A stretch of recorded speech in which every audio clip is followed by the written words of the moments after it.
Jinto John, ഇവിടെ നോക്കൂ, കേരളം എന്ന് പറയുന്നത് ഒരു തുരുത്തല്ല.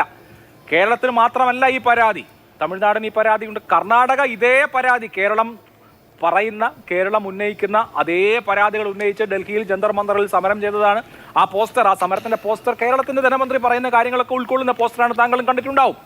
അപ്പോൾ പല സംസ്ഥാനങ്ങൾക്ക് പരാതിയുണ്ട്, അവരുടെ സാമ്പത്തിക സ്വാതന്ത്ര്യം ഹനിക്കപ്പെട്ടിരിക്കുന്നു. GST വന്നതോടുകൂടി സംസ്ഥാനങ്ങൾക്ക് അവരുടെ ടാക്സേഷന്റെ കാര്യത്തിൽ വലിയ തോതിൽ ലിമിറ്റേഷൻസ് ഉണ്ട്. അപ്പോൾ ഫെഡറലിസം എന്ന് പറയുന്ന തത്വം തന്നെ ലംഘിക്കുന്ന വിധത്തിൽ അമിതാധികാര പ്രയോഗവും അപ്രമാദിത്വവും കേന്ദ്രത്തിന്റെ ഭാഗത്തു നിന്ന് ഉണ്ടാവുകയും ഇങ്ങോട്ടുള്ള സമീപനം വളരെ വളരെ ശുഷ്കമാവുകയും ചെയ്യുമ്പോൾ സ്വാഭാവികമായി ഉണ്ടാകുന്ന പ്രശ്നങ്ങൾ രാഷ്ട്രീയത്തിന്റെ കണ്ണിൽ കൂടി മാത്രം കാണേണ്ടതാണോ?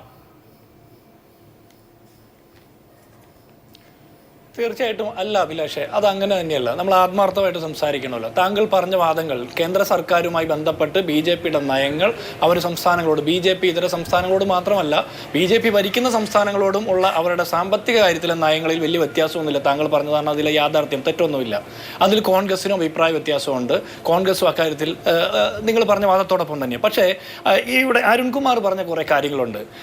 കേരളത്തിൻ്റെ കടമെടുപ്പ് ഡെറ്റ് GSDP റേഷ്യോ, അത് താങ്കൾ ചോദിച്ച ചോദ്യത്തിൽ നിന്ന് അരുൺകുമാർ വഴുതി മാറിയത് എങ്ങനെയാണെന്നറിയോ? ഉമ്മൻചാണ്ടി അധികാരത്തിൽ നിന്ന് ഒഴിയുമ്പോൾ 27% ഉണ്ടായിരുന്നത് അത് 39% എന്ന് പറഞ്ഞ അപകടകരമായ രീതിയിലേക്ക് സംസ്ഥാനത്തിന്റെ വരുമാനവും കടവും തമ്മിലുള്ള അനുപാതം വർദ്ധിച്ചതിനെ കുറിച്ച് ചോദിച്ചപ്പോൾ വൻകിട വികസന പ്രവർത്തനം നടപ്പാക്കിയെന്ന്. ഇവിടെ എന്ത് വൻകിട വികസന പ്രവർത്തനം നിങ്ങൾ കഴിഞ്ഞ 8 വർഷമായിട്ട് നടപ്പാക്കിയത്?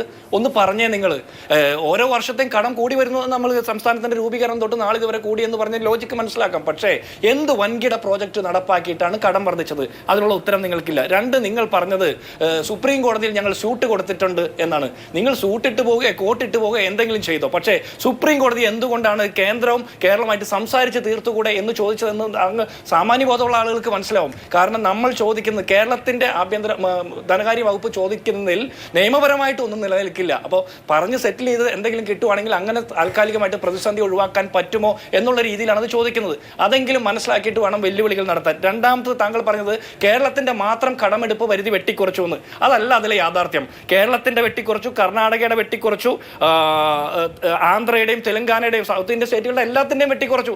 ഈ പറഞ്ഞ സ്റ്റേറ്റുകളൊന്നും ശമ്പളം മുടങ്ങുന്നില്ല, ഈ പറഞ്ഞ സ്റ്റേറ്റുകളൊന്നും പെൻഷൻ മുടങ്ങുന്നില്ല. നിങ്ങൾ ഇതിനു മുമ്പുള്ള പല ചർച്ചകളും പറയുന്ന കേട്ടു കേരളമാണ് ഇന്ത്യയിൽ ഏറ്റവും അധികം പെൻഷൻ കൊടുക്കുന്നതെന്ന്. ഞാൻ മനസ്സിലാക്കുന്നിടത്തോളം, ഞാൻ അതിനെക്കുറിച്ച് പഠിച്ചപ്പോൾ കേരളം ഇന്ത്യയിൽ പെൻഷൻ കൊടുക്കുന്നത് തുകയുടെ വെച്ച് നോക്കുമ്പോൾ 8ാം സ്ഥാനത്താണ് ഈ ഇന്ത്യയിൽ. മനസ്സിലായോ? നിങ്ങൾ ഓരോ ചർച്ചയിലും പറഞ്ഞു മറ്റു സംസ്ഥാനങ്ങളിൽ കൊടുക്കുന്നതിനേക്കാൾ കൂടുതൽ പെൻഷൻ ഇവിടെ കൊടുക്കുന്നുണ്ട്, മറ്റ് സംസ്ഥാനങ്ങളിൽ കൊടുക്കുന്നതിനേക്കാൾ അധികം കോടിയും അധികം ആളുകൾക്കും അധികം തുകയും കൊടുക്കുന്നുണ്ട്. 7 സംസ്ഥാനങ്ങൾ കേരളത്തെക്കാൾ കൂടുതൽ. എന്നിട്ടും നിങ്ങൾ കള്ളം പറഞ്ഞുകൊണ്ടിരിക്കുന്നു. നിങ്ങൾ സെസ് പിരിക്കുന്നു, നിങ്ങൾ സകല നികുതിയും വർദ്ധിപ്പിച്ചു, സകലമാന ഫീസുകളും വർദ്ധിപ്പിച്ചു. കേരളത്തിൽ ഏതെങ്കിലും ഫീസ് വർദ്ധിപ്പിക്കാത്തതുണ്ടോ? ഏതെങ്കിലും നികുതി വർദ്ധിപ്പിക്കാത്തതുണ്ടോ? സകലമാന രീതിയിലും ഇതൊക്കെ ചെയ്തിട്ടും എന്തുകൊണ്ടാണ് നിങ്ങൾ വീണ്ടും കടമെടുപ്പ് പരിധി കൂട്ടണമെന്ന് പറയുന്നത്?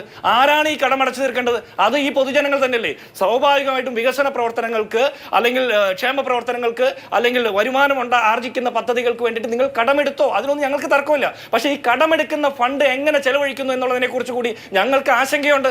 നിങ്ങളുടെ ദൂർത്തും കെടുകാര്യസ്ഥയും പിൻവാതിൽ നിയമനമൊക്കെ അവിടെയാണ് ഞങ്ങൾ ചോദിക്കുന്നത്. അതിനെക്കുറിച്ച് നിങ്ങൾ മറുപടി പറയണ്ടേ? ഈ കടം കൂടുമ്പോൾ നിങ്ങളുടെ ഗവൺമെന്റിന്റെ പോളിസി എന്താ?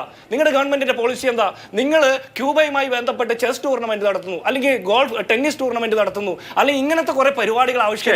ഇത് ചെറിയ തുകയുടെ ആണെങ്കിലും പബ്ലിക്കിന്റെ മുമ്പിൽ നിങ്ങൾ സൃഷ്ടിക്കുന്ന ഒരു ഇമേജ് എന്താ, ഇംപ്രഷൻ എന്താ? നിങ്ങളുടെ സർക്കാരിന്റെ ദൂരത്തിനെ കുറിച്ചിട്ടുള്ള ഇംപ്രഷൻ സൃഷ്ടിക്കുന്നത്. സ്വാഭാവികമായിട്ട് പൊതുജനങ്ങൾക്ക് നിങ്ങളുടെ കോസിനൊപ്പം നിൽക്കാൻ സാധിക്കില്ല.